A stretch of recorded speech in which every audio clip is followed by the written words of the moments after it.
Welcome to the third in our series of webinars focusing on rural disputes. My name is Stephanie Hepburn and I'm an associate in our property disputes team.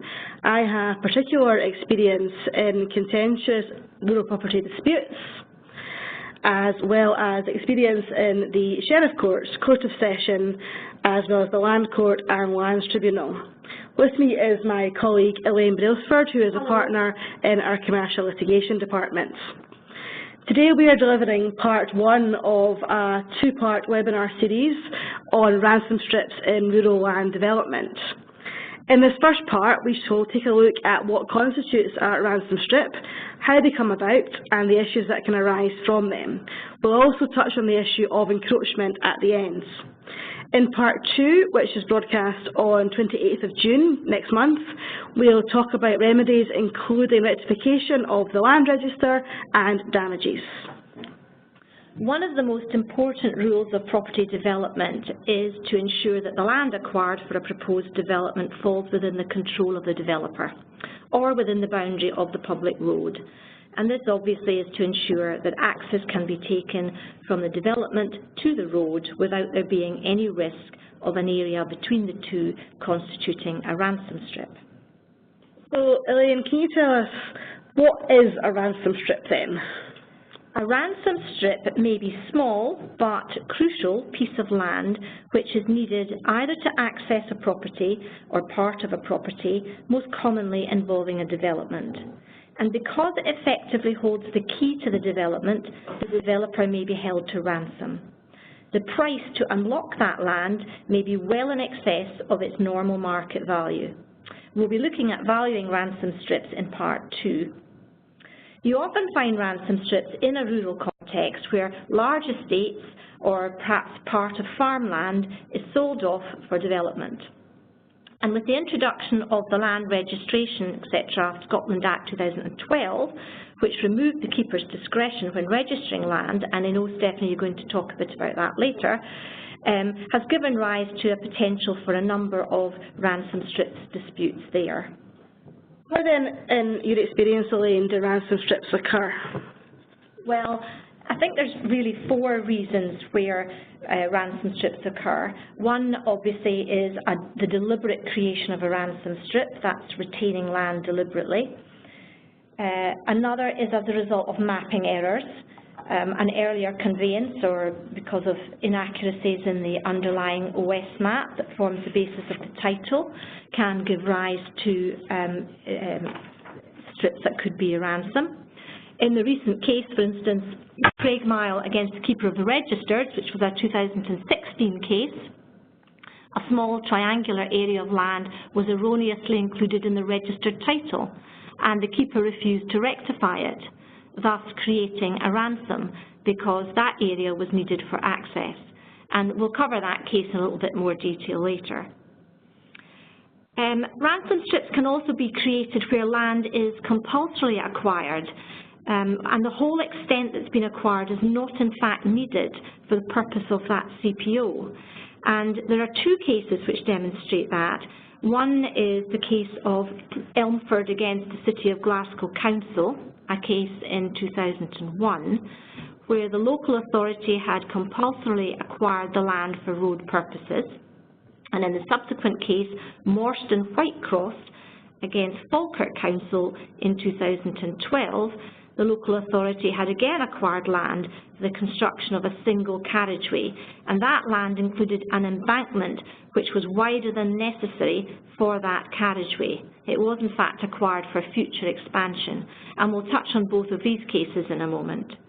And then the fourth situation in which we found ransom strips created is where someone is acting opportunistically, and that was in the case of Mr. and Mrs. Hamilton against Robert Nairn, a case that went to appeal in 2010. In that case, Mr. Nairn was aware that planning consent had been granted for a development next to Cooter House Road in Peter Cooter, and also he knew that consent had been granted under the Roads Act for improvement to a junction. So following that, Mr Nairn purchased a strip of land between the metalled carriageway of the road and the boundary of the lands that were to be developed. Thus he hoped creating a ransom strip, and we shall have a look at that case again in a minute. We're now going to take each of these four methods that we've seen in our experience ransom strips occurring and look at these in more detail. The first one, deliberately, that's quite self-explanatory really.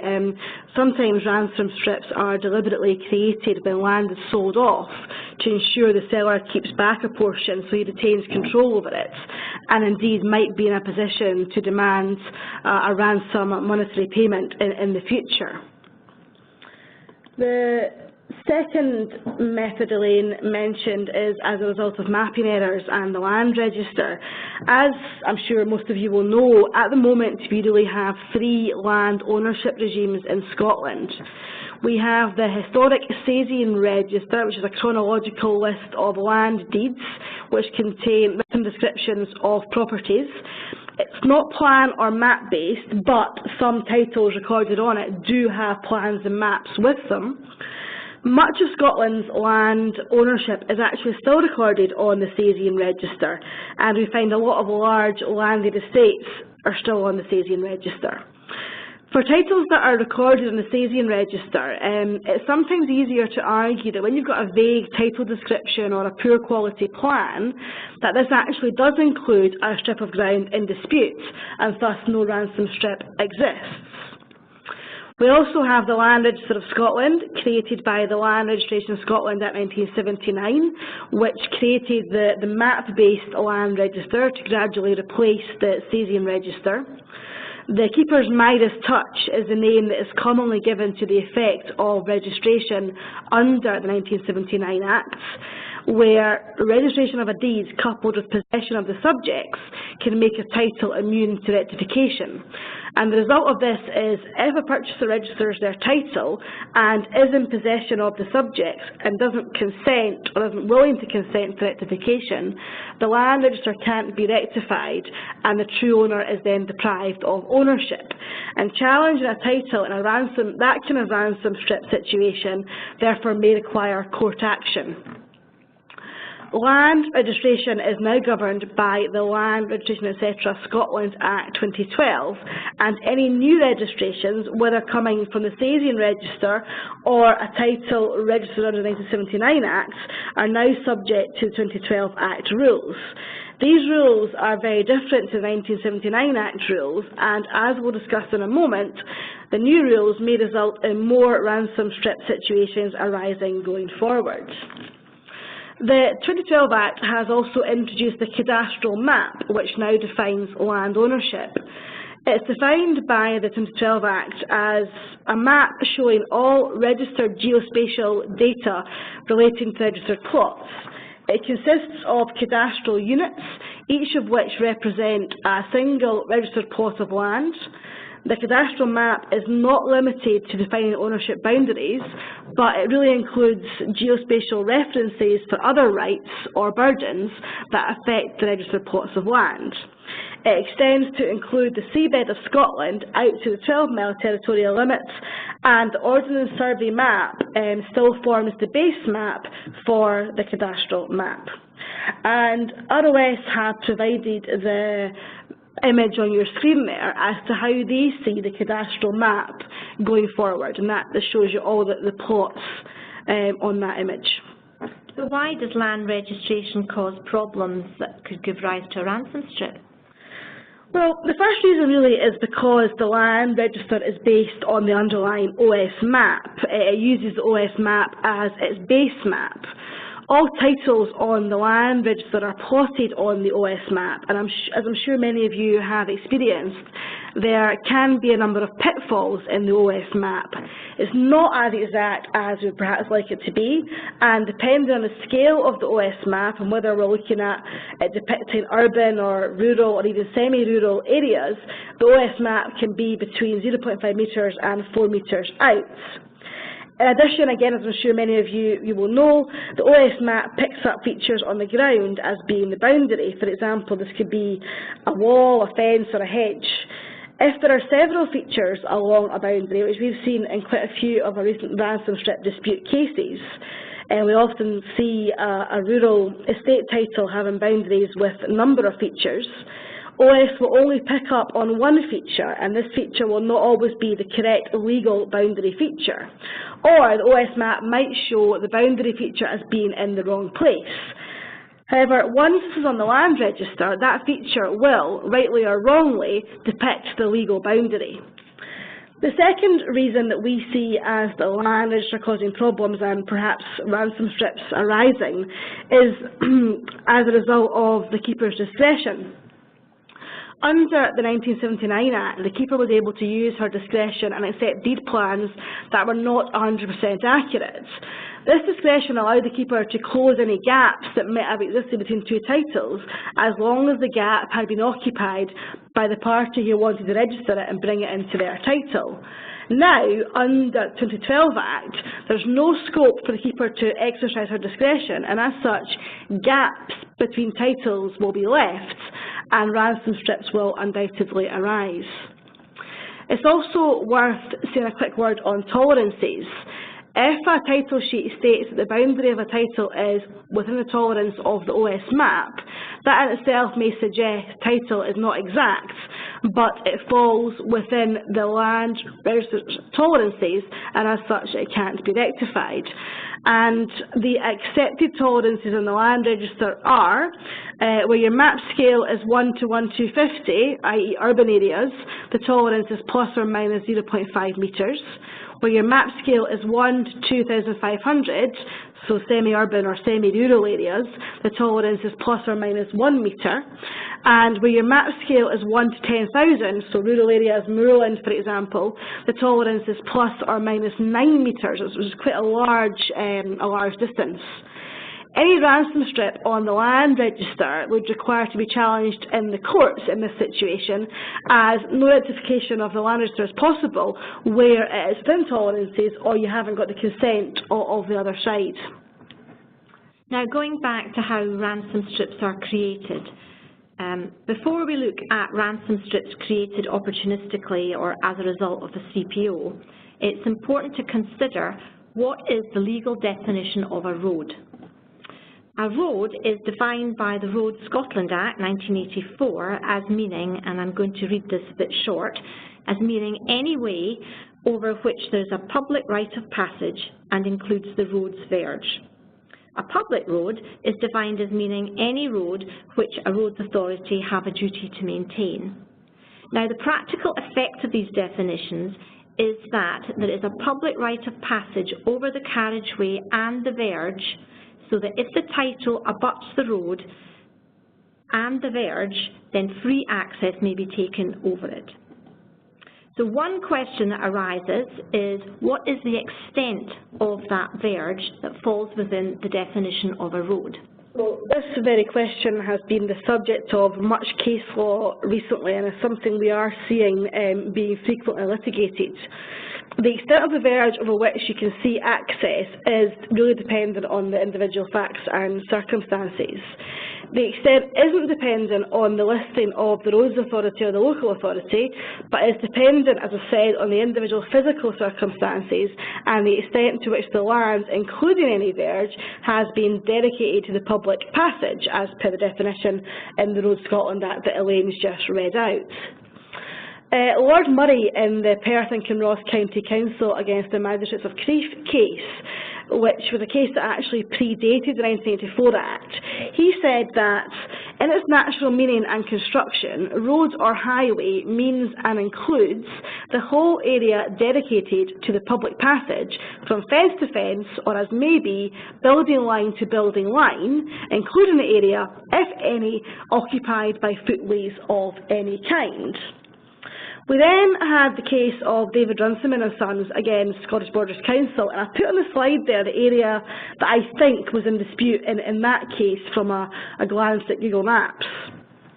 In that case, Lord Drummond Young said, In relation to features on the ground, the position is reasonably straightforward when the road is bounded by an established wall or fence or by a building. In such cases, the boundary of the verge will normally be taken as the roadward face of the wall, fence or building. And so to focus there on the roadward side, and he referred to the passage from Lord Murray in the Perth and Kinross County Council case, and said it was clear the same analysis would apply to the 1984 Act. Obviously, the Perth and Kinross case was before the 1984 Act, and Runciman has been since the 1984 Act came into force.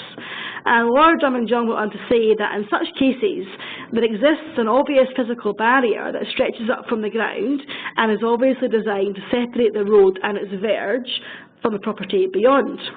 At the other extreme are cases where there is no barrier of any sort, and in the absence of a barrier, the verge must clearly be reasonable in extent, and what is reasonable will depend on the function rather than any physical barrier on the ground.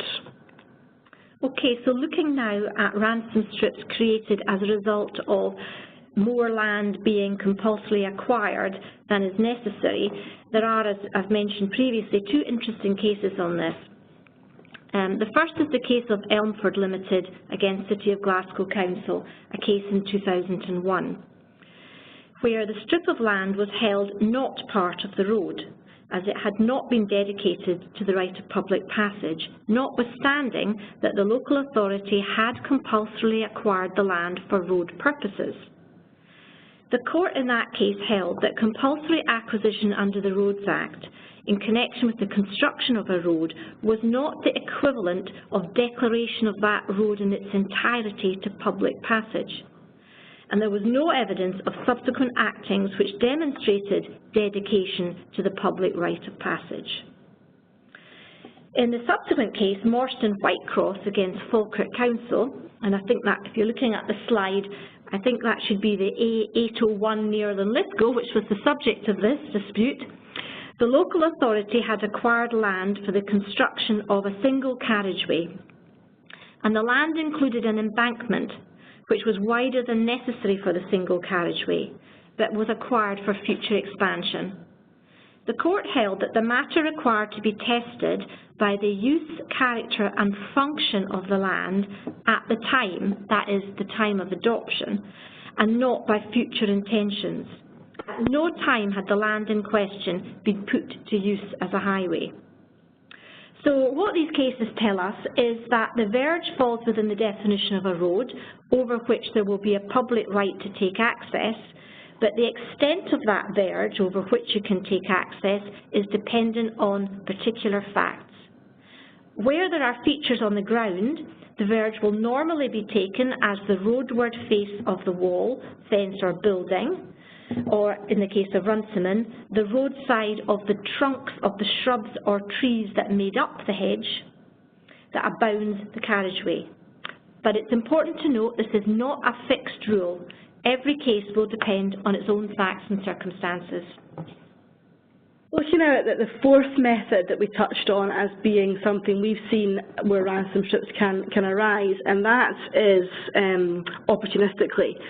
Often owners will retain title to the solemn of a road and adjoining verge, and indeed may deliberately retain strips of land when selling off the land for development in order to constitute a ransom strip, thus trying to create a ransom opportunistically.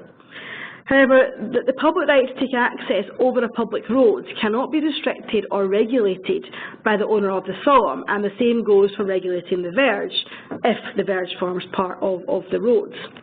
In the Hamilton against Nairn case that we touched upon a minute ago, Mr Nairn has I think that picture on your slide there is the junction that we think was in dispute in that case.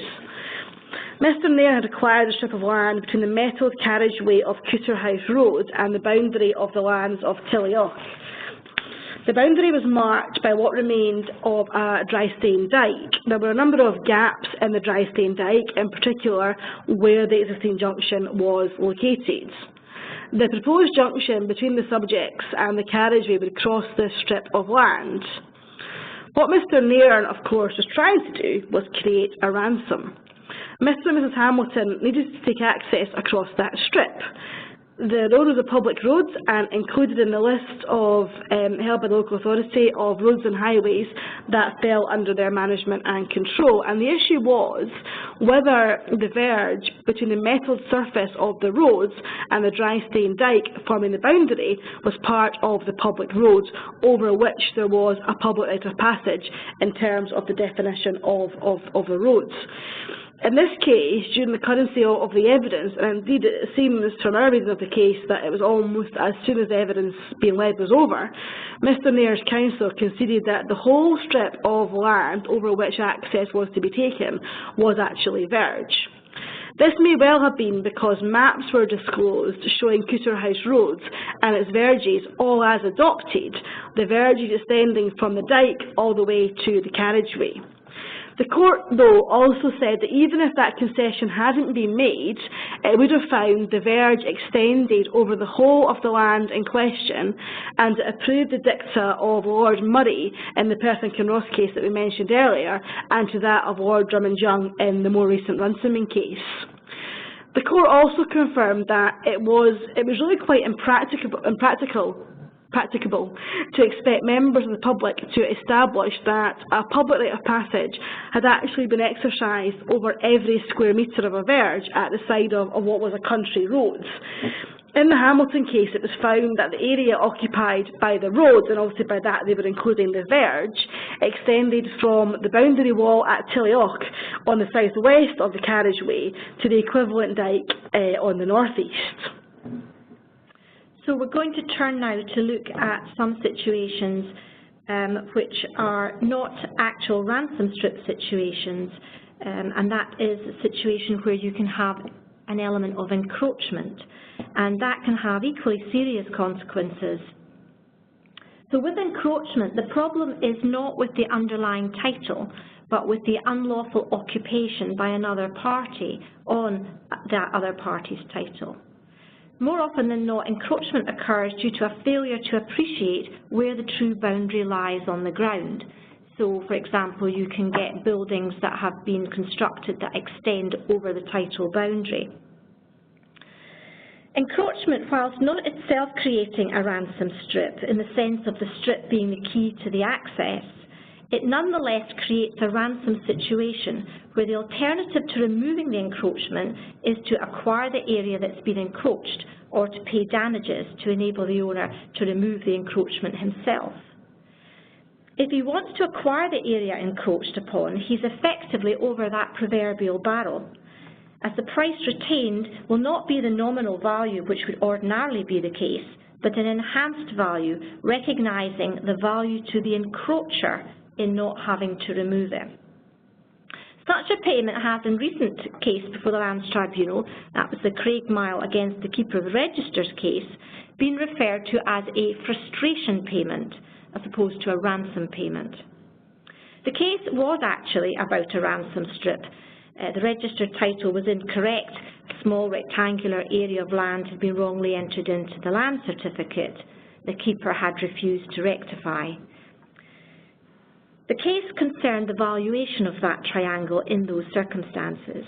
The keeper was obliged to indemnify Mr. Craigbile for her error. She claimed it should not be valued as a ransom because the road that was to go through the triangle could be realigned so as to avoid the triangle. She conceded, though, that Mr. Craigmile was entitled to a frustration payment equal to the amount the developers would have to pay in order to avoid the necessity of rerouting the access road. The tribunal found that on the facts it was actually a ransom strip, but they did say that on the alternative basis of it not being a ransom strip, the approach taken of a frustration payment, as the keeper called it, was appropriate, and that the developer should be prepared to pay for the right to remain. This approach has been used by us, this frustration payment approach has been used by us in settling extrajudicially 2 other encroachment cases that we've had recently, and Elaine is going to tell us more about these. So the first case I was involved in involved house builders creating a retaining wall. It was a fairly constrained site, And on the face of it, excuse the pun, the wall was within the house builder's title. But the construction of the wall was on an embankment area and was such that the retaining features were constructed below the ground and they extended back into the embankment and back into our client's title. Soil had also been removed to accommodate the wall. So the situation was one of encroachment. We raised proceedings to ordain the developers to remove their encroachment. That, in effect, was a ransom situation for them. Their development needed the retaining wall to accommodate their full layout plan. The usable area they had achieved by use of this retaining wall meant several more houses could be accommodated in their scheme. They didn't want to remove the encroachment, so they had to purchase the area they had encroached. They were over a barrel. We approached the valuation on the basis of a share of development gain, as you might in a ransom strip situation, and the case settled extrajudicially. And in the second case, we acted for a landowner where the local authority had built a cycle path which encroached upon our client's title. And this was really a dispute as to the extent of the verge and exemplified the difficulty sometimes in identifying a title boundary on the ground, particularly as here, where the original defining feature, which was a stone dyke wall, had fallen away.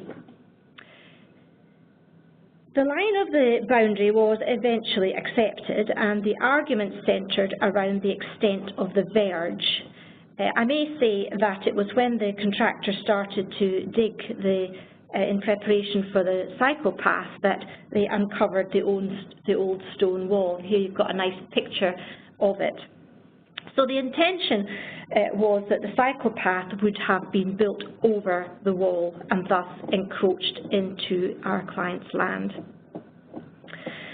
The issue was the extent of the adopted verge, because the local authority claimed that in actual fact the existing verge had extended over that old wall to the post and wire fence, the post and wire fence having been constructed behind the old stone wall.